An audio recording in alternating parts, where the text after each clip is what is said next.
Emperor Zikthar sat on his crystal throne in the heart of the Zephyrian capital world. Around him, his advisors whispered nervously about the missing conquest fleet. 3 months had passed since Admiral Kethvar's last transmission, and there had been only silence from the human system. Your Majesty, General Vextar approached the throne carefully. We have not heard from the Earth invasion force in 93 standard cycles. This has never happened before in any conquest campaign. The Emperor's red eyes glowed with anger. Send a reconnaissance probe. I want to know what happened to my fleet. The probe ship Seeker launched from Zephyrian space 2 days later. It was a small, fast vessel designed for intelligence gathering. Captain Mordock commanded a crew of 20 scientists and soldiers, whose job was to investigate the missing fleet. The journey to Earth's solar system took 2 weeks. As the Seeker approached the outer planets, Captain Mordock began scanning for signs of the invasion fleet. What he found made his blood run cold. Captain, his sensor operator called out, I'm detecting massive debris fields throughout the system.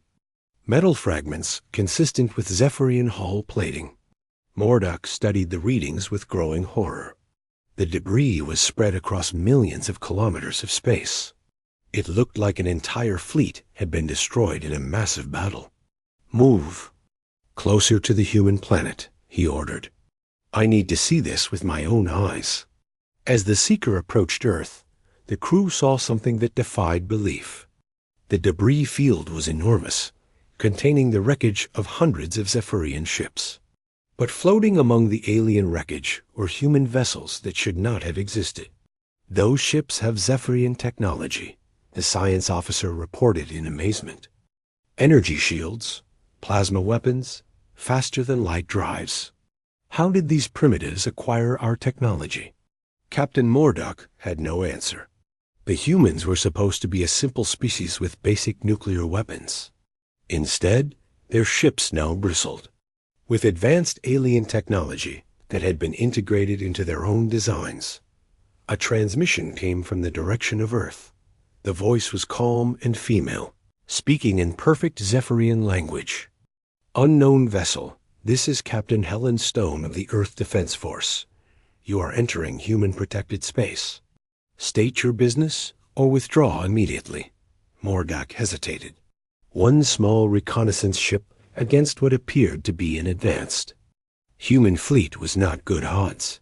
But he had orders from the Emperor. This is Captain Mordock of the Zephyrian Empire. We are investigating the fate of our conquest fleet. What happened here? The response came quickly. Your conquest fleet was offered. The same choice we gave you. They chose to fight instead of leaving peacefully. We suggest you make a different decision. On his main screen, Mordock watched as dozens of human ships appeared around his vessel. They had been invisible moments before, hidden by cloaking technology that looked suspiciously similar to Zephyrian stealth systems. Captain, his weapons. Officer whispered, Those ships are targeting us with our own energy weapons. How is this possible? Before Mordock could respond, another transmission came from the human fleet commander. Captain, your people made the mistake of underestimating humanity. We learned from their technology, adapted it to our needs, and improved upon it. Your invasion fleet fought bravely, but they were not prepared for an enemy that learns from every defeat. The truth began to dawn on Mordock.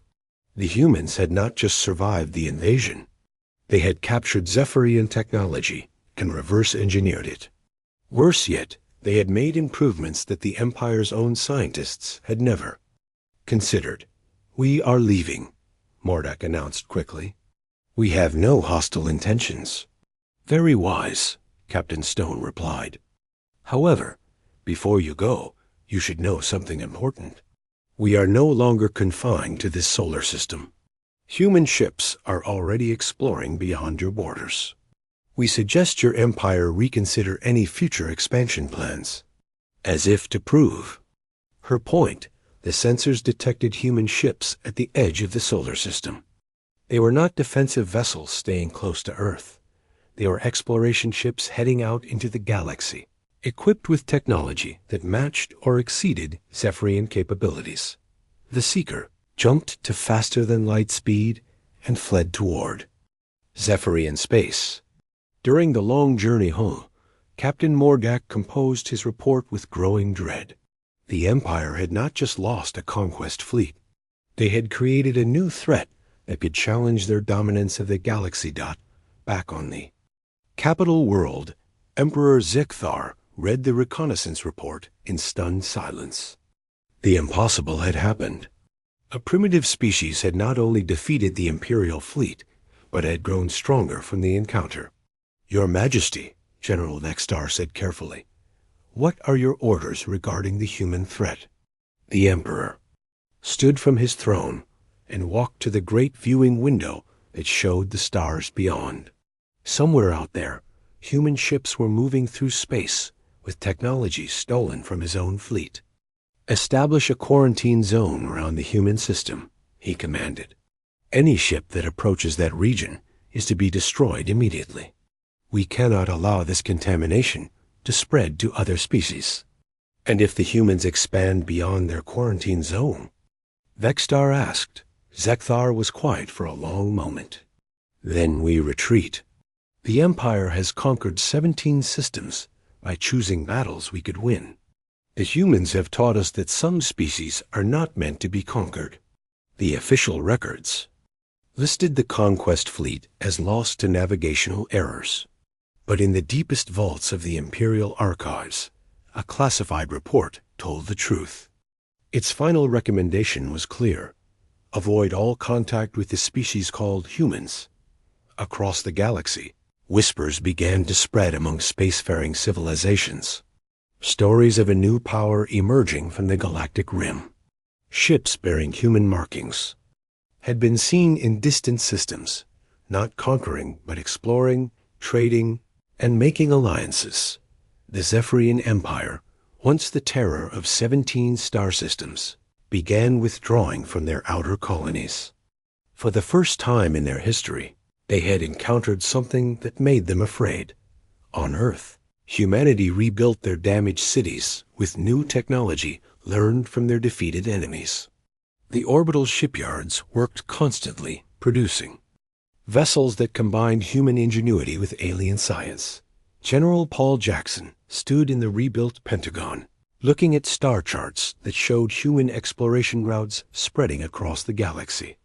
The species that had once been confined to a single world was now reaching toward distant stars. "They came to conquer us," he said to Dr. Lisa Martinez, who had become Earth's chief technology officer. "Instead, they freed us from our own planet." Martinez smiled as she reviewed reports from human colonies being established in nearby systems. "They thought we were primitive because we used simple technology. They didn't understand that being primitive means being adaptable." The fleet that had been sent to conquer Earth never returned because it had encountered something the Zephyrian Empire could not comprehend. Humans didn't fight just to win. They fought to survive. And when humans fought to survive, they became something that could reshape the galaxy itself. Admiral Kethver's fleet was dying around him. Half of his ground forces were dead from the mysterious human plague. His ship's computer systems failed randomly, leaving vessels drifting helplessly in space. The simple conquest had become a disaster that threatened the entire invasion force. "Admiral," his tactical officer reported with fear in his voice, "we've lost contact with 40 more ships. The human virus has spread through our entire communication network. We can't coordinate fleet movements properly." Kethver slammed his fist on the command console. "Enough of this madness. Prepare all remaining ships for orbital bombardment. We will burn this entire planet to ash and be done with it." The order went out to the surviving Zephyrian vessels. 200 ships moved into formation above Earth, their massive plasma cannons charging for a final strike that would destroy all life on the planet's surface. But the humans had been watching and waiting. Captain Amy Rodriguez floated in the command center of her hidden base inside a hollowed-out asteroid. Around her, screens showed the positions of every Zephyrian ship in the solar system. For months, her engineers had been working on a secret project using captured alien technology. "Frank, are the cloaking devices ready?" she asked. Engineer Frank Davis looked up from his control panel, his face tired but determined. "All 90 ships are equipped with modified Zephyrian stealth systems. The aliens won't see us coming until we're right on top of them." Rodriguez smiled grimly. The plan had taken months to prepare.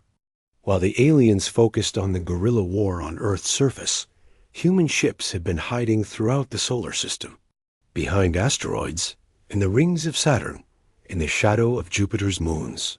Each ship was small and equipped with alien technology that had been reverse engineered by Earth's best scientists. "All units, this is Rodriguez," she broadcast on the hidden frequency.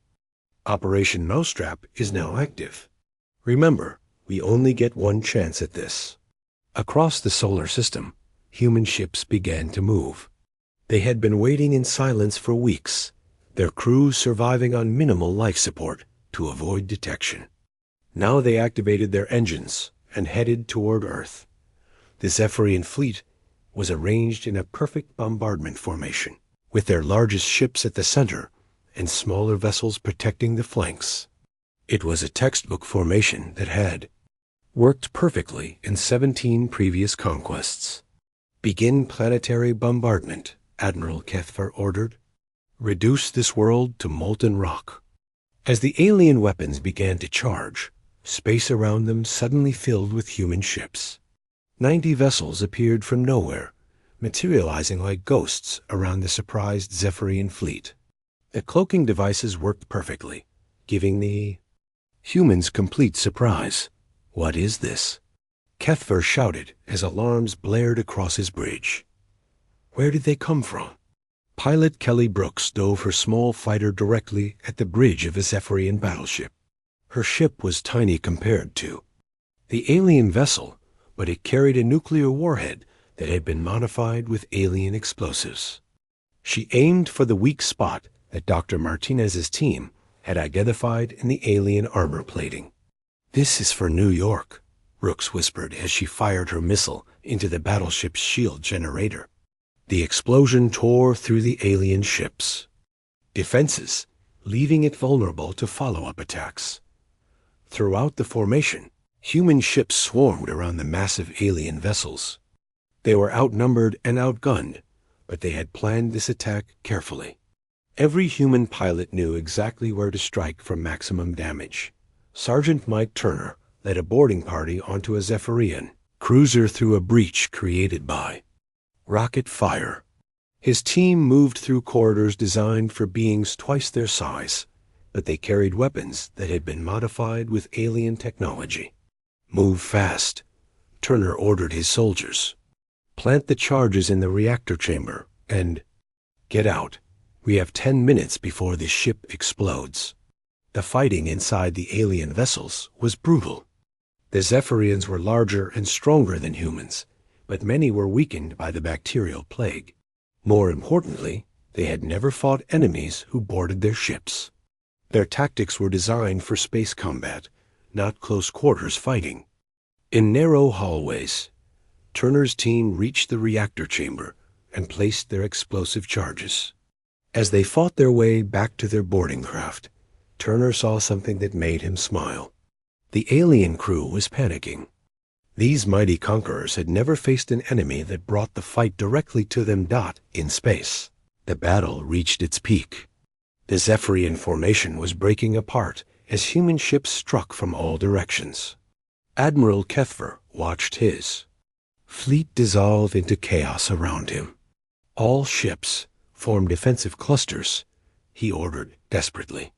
"Concentrate firepower on the human vessels." But his communications were failing. The computer virus had spread so far through the fleet's systems that many ships couldn't receive orders. Others had their weapons systems offline. The perfect coordination that made the Zephyrian fleet so powerful was gone. "Captain Rodriguez, led the final assault on the Dominion's wrath itself. Her ship had been damaged in the fighting, but she pushed it forward toward the alien flagship. Around her, the last human fighters followed her lead. All remaining units, target the command. Ship, she broadcast. End this war now. The attack on Kethvar's flagship was devastating. Human ships struck it from 6 different directions, overwhelming its defenses. Explosions rippled across the massive vessel's hull as its armor plating cracked and failed. On the bridge, Admiral Kethvar found himself alone. His crew was dead or fled. His ship was dying around him. Through the viewing screen, he could see the wreckage of his once mighty fleet scattered across space. He activated the emergency transmitter and sent a final message toward Zephyrian space. High Command, this is Admiral Kethvar. The conquest of Earth has failed. The humans are not what we thought. They are not primitive. They are dangerous. Do not send another fleet to this place. As his ship's reactor began to overload, Kethvar looked out at the small blue planet that had destroyed his entire invasion force. He had underestimated these humans completely. They didn't fight like other species. They fought like something much worse. The Dominion's wrath exploded in a brilliant flash of light, taking the last hope of Zephyrian victory with it. In the silence that followed, Captain Rodriguez looked around at the debris field that had once been the most powerful fleet in the galaxy. Human ships moved through the wreckage, searching for survivors and salvaging alien technology. This is Rodriguez to all Earth forces, she broadcast. The Zephyrian invasion fleet has been destroyed. Earth is free. The cheers that came back over the radio made her smile. Humanity had faced annihilation and won. But as she looked at the captured alien technology floating around her ship, Rodriguez realized that this victory was just the beginning.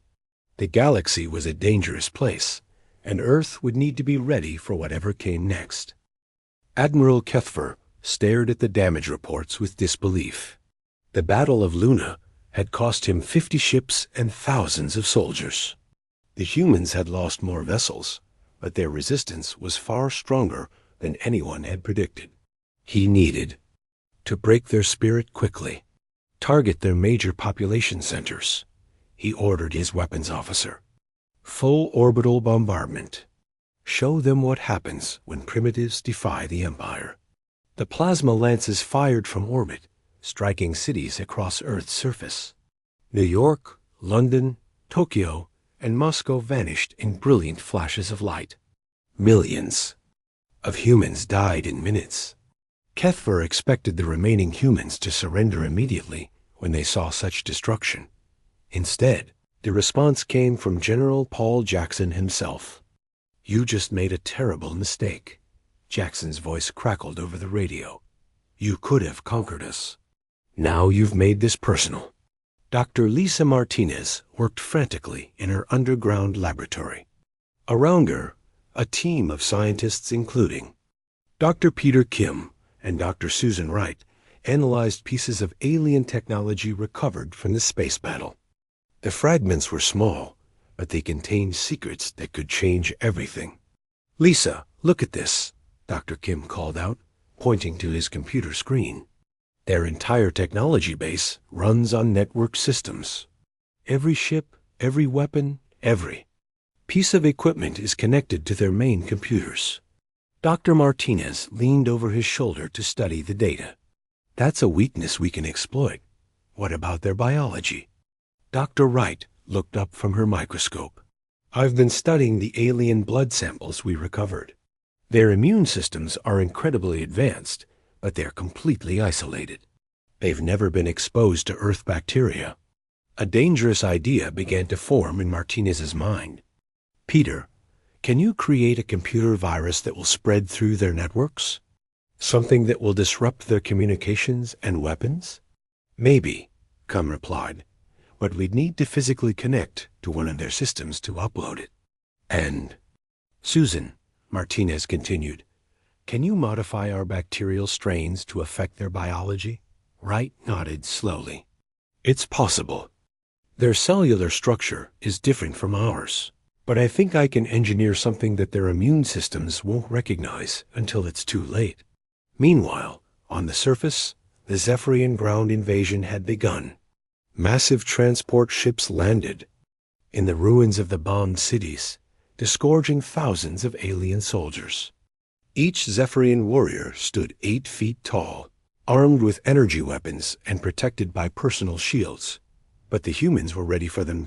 In New York's ruins, firefighter Tony Garcia had gathered a group of survivors in the subway tunnels. They had no military training, but they knew their city better than any alien invader ever could. Listen up, Garcia told his group of 30 civilians.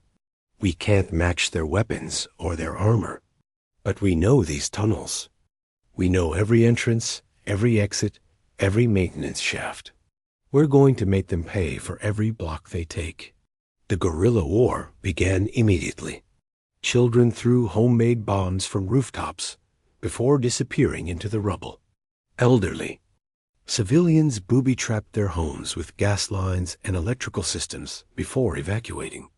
Office workers used their knowledge of building layouts to set ambushes in stairwells and elevators. The Zephyrians had expected to face organized military resistance. Instead, they found themselves fighting an entire population that refused to accept defeat.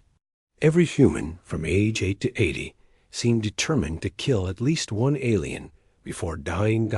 In the London ruins, a grandmother named Betty Cooper led a group of school children through the underground.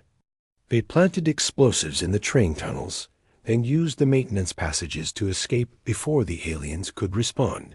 Remember, children, she told them calmly, these creatures destroyed our homes. But they don't understand home isn't just buildings.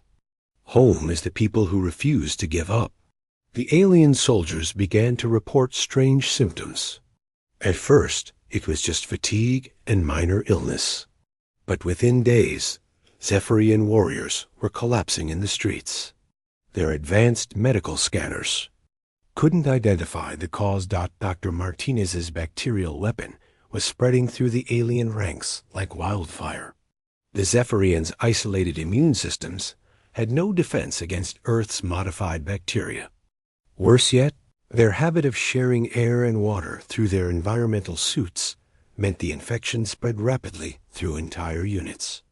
Colonel Jake Thompson's Special Forces teams moved through the chaos, carrying both computer viruses and biological weapons. They targeted alien command posts and communication centers, using the confusion of the guerrilla war to get close to enemy positions. Sergeant Mike Turner led one such team through the ruins of Chicago. They had been tracking a Zephyrian command unit for 3 days, waiting for the perfect moment to strike. There, Turner whispered, pointing to an alien communication array set up in Grant Park. That's our target. Plant the virus, grab what intel we can, and get out. His team moved through the rubble with practiced silence. The alien guards were sick and distracted, making Turner's job easier. Within minutes, they had connected Dr. King's virus to the alien network and downloaded tactical information about the fleet's positions. In space, Admiral Kethvar faced a growing crisis. His ground forces were dying from an unknown disease. His orbital fleet was under constant harassment from small human ships that appeared from nowhere, struck fast, and vanished before his weapons could respond. Captain Amy Rodriguez had reorganized the surviving Earth Defense Force into hit-and-run units. They used the asteroid belt and the moons of Jupiter as bases, launching surprise attacks on isolated Zephyrian ships. Admiral, his medical officer reported, we've lost 30% of our ground forces to this plague. Our best scientists can't identify the pathogen or create a cure. Kethvar's tactical display showed chaos across Earth's surface. Red icons marked where his units had gone silent. Yellow warnings indicated communications disruptions. His perfect Conquest was turning into a nightmare. "Sir," his communications officer added, "we're losing contact with ships throughout the fleet. Some kind of computer virus is spreading through our networks. Weapons systems are going offline randomly." For the first time in his career, Admiral HFY wondered if the Empire had made a mistake. These humans weren't just resisting conquest. They were fighting back with weapons the Zephyrians didn't understand. Their own biology and technology turned against them. On Earth, General Jackson received reports from around the globe. The alien invasion was stalling. Their soldiers were sick and dying. Their communications were failing. But most importantly, human resistance was growing stronger every day. "They thought we were primitive," Jackson said to his staff. "They didn't realize that being primitive means we're adaptable. We use whatever works, even if it's not advanced technology." The war was far from over, but for the first time since the alien fleet arrived, Jackson allowed himself to hope that humanity might actually survive this nightmare.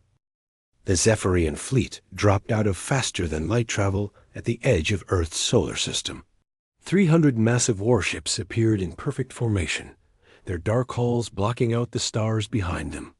Each ship was the size of a small city, bristling with weapon ports and armor plating. Admiral HFY stood on his bridge and smiled.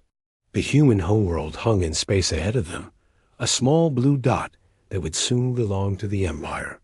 He activated the communication system to send the standard conquest message. "Primitive species of the third planet," his voice boomed across space. "I am Admiral HFY of the Zephyrian Empire. Your world is now property of the Empire. Surrender all military forces immediately. Prepare for occupation. You have 1 of your days to comply." The response came faster than expected. A human female voice crackled through the speakers with surprising clarity. "This is Captain Amy Rodriguez of the Earth Defense Force. We have received your message and discussed your kind offer with our leadership." HFY nodded. Most species surrendered quickly when they saw the size of his fleet. These humans seemed to understand their situation. "We decline," Rodriguez continued. "If you want our planet, come and take it." The bridge fell silent. HFY's 4 eyes widened in shock. In 17 conquest campaigns, no species had ever refused surrender when faced with the full might of the Imperial fleet. Did she just ... His tactical officer started to speak. "Yes," HFY growled. "They refused." He turned to his weapons officer. "Show them what happens to species that defy the Empire. Target their largest military base and fire 1 plasma lance." The massive weapon charged with a deep humming sound. A beam of pure energy lanced across space toward Earth. It struck a mountain in North America and vaporized it completely, leaving only a glowing crater where solid rock had been moments before. HFY opened the channel again. "That was a demonstration. Surrender now, or we will destroy your entire civilization." This time, a different voice answered. Male, older, with the tone of someone used to command. "This is General Paul Jackson. We saw your demonstration. Very impressive. Here's ours." Suddenly, space around the Zephyrian fleet filled with streaks of light. Hundreds of nuclear missiles launched from hidden positions throughout the solar system. The weapons were primitive but numerous, and they had been waiting in the cold darkness of space for days. Most of the missiles exploded harmlessly against Zephyrian shields, but their true purpose was not to cause damage. They were a distraction. While the aliens focused on the missile barrage, 200 human ships rose from behind the moon. The Earth Defense Force had been hiding in lunar orbit, waiting for the perfect moment to strike. Captain Rodriguez led the charge in her flagship, the EDF Liberty. The human ships were tiny compared to the alien vessels, but they moved with desperate speed and coordination that surprised the Zephyrians. "All ships, attack pattern Delta," Rodriguez ordered over the radio. "Hit them fast and hard. Make every shot count. The Battle of Luna began with fury that shocked both sides. Human ships swarmed around the massive Zephyrian vessels like angry wasps attacking giants. Their weapons were weaker, but they aimed for critical systems with precision born from months of studying captured alien technology. Lieutenant Ben Clark piloted a small fighter directly at the bridge of a Zephyrian cruiser. His ship was hit by alien fire and started to spin out of control, but he managed to fire his last missile into the enemy's shield generator before his fighter exploded. On the Zephyrian side, confusion spread through the fleet. These humans were supposed to be primitive and scared. Instead, they fought with a savagery that made no tactical sense. When human ships were damaged beyond repair, their crews didn't retreat. They rammed their vessels into alien ships, turning themselves into guided missiles. The destroyer EDF Valiant lost power and started drifting toward a Zephyrian battleship. Instead of abandoning ship, Captain Tony Garcia ordered his crew to manually aim the ship's reactor at the enemy vessel. "This is Garcia to all ships," he broadcast as his destroyer picked up speed. "Remember us." The Valiant struck the alien ships, hull and exploded in a nuclear fireball that cracked the battleship's armor and sent it spinning away from the main formation. Admiral Kethvar watched the battle with growing alarm. His ships were winning, but the cost was far higher than expected. 50 Zephyrian vessels had been destroyed or severely damaged. The humans were losing more ships, but they seemed to treat death as just another weapon to be used against their enemies. "Admiral," his tactical officer reported, "we're detecting massive energy signatures from the human planet. They're charging some kind of planetary defense system." On Earth, Dr. Lisa Martinez stood in a command bunker watching the battle through telescopes. Around her, technicians worked frantically at control panels connected to a network of orbital weapons platforms that had been hidden in Earth's asteroid belt for months. "Paul was right," she said to Colonel Jake Thompson. "They expected us to fight like other species they've conquered. They didn't expect us to fight like humans." Thompson nodded grimly. "How long until the defense grid is ready?" 2 minutes, a technician called out. "All platforms are charging their main guns." In space, the battle continued to rage. Human pilots flew their ships through asteroid fields and around space debris, using their knowledge of the local environment against the invaders. The aliens had superior technology, but the humans had something else. They were fighting for their home. Captain Rodriguez's ship took a direct hit and lost half its hull, but she kept fighting. Her bridge was open to space, and she wore an emergency suit as she coordinated the battle from her damaged command chair. "All remaining ships," she broadcast, "fall back to defensive positions around Earth. Make them come through us to reach our planet." The surviving human ships formed a thin line between the alien fleet and Earth. They were outnumbered and outgunned, but they held their position with grim determination. Admiral Kethvar realized this battle was far from over. These humans were unlike any enemy the Empire had ever faced. They didn't retreat when faced with overwhelming odds. They didn't surrender when their situation became hopeless. They just kept fighting. For the first time in his long military career, the Admiral felt something he had never experienced before. He felt afraid. The bridge of the Dominion's wrath hummed with quiet activity. Admiral Kethvar stood before the massive viewing screen that showed the dark space ahead. His forearms crossed behind his back as he watched the stars.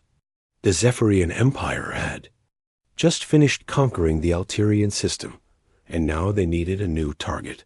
A junior officer approached with a datapad. "Admiral, the High Command has chosen our next conquest." Kethvar took the device with one of his lower arms. His red eyes scanned the information quickly. A small blue planet orbited a yellow star. The locals called it Earth. The species living there called themselves humans. Interesting, Kethver said in his deep voice. What do we know about their military strength? The officer's tentacles twitched nervously. Sir, they are very primitive. They have only basic nuclear weapons. Their largest ships are tiny compared to ours. Intelligence says they cannot even leave their own solar system properly. Kethver studied the images of human cities and vehicles. Everything looked so small and weak. Their weapons were crude. Their technology was hundreds of years behind Zephyrian standards. This would be easy. How many ships do they have? He asked. About 200 vessels, sir. Most are very small. None have energy shields or plasma weapons. They still use chemical rockets for space travel. The admiral nodded slowly. In the past 10 years, his fleet had destroyed civilizations with thousands of warships. The Coraxians had energy shields and beam weapons, but they still fell in 6 months. The Thraxian Empire had massive battle stations, but those were rubble now. These humans would not even be a challenge.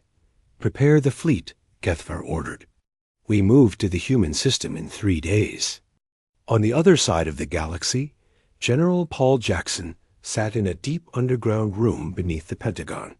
The walls were covered with screens showing space telescopes pointed at the edge of the solar system. The images were not good, Dr. Lisa. Martinez sat across from him, her face pale as she read the latest reports. Paul, they're massive. Each ship is at least 50 times bigger than our largest carrier. Colonel Jake Thompson leaned forward in his chair.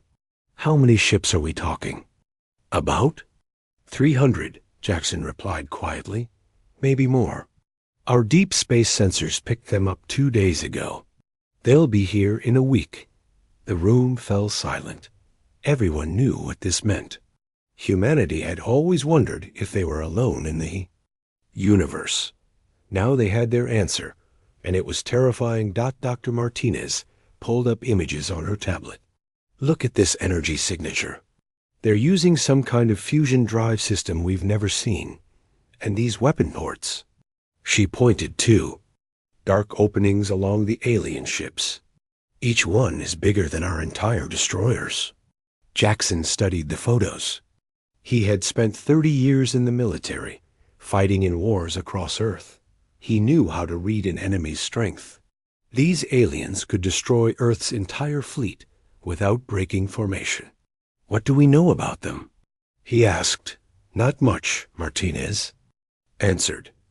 They seem to be called Zephyrians. Our radio telescopes picked up some of their transmissions. They've conquered at least 17 other star systems. They don't negotiate. They don't take prisoners. They just destroy everything that resists them. Thompson drummed his fingers on the table. What about their ground forces? Unknown.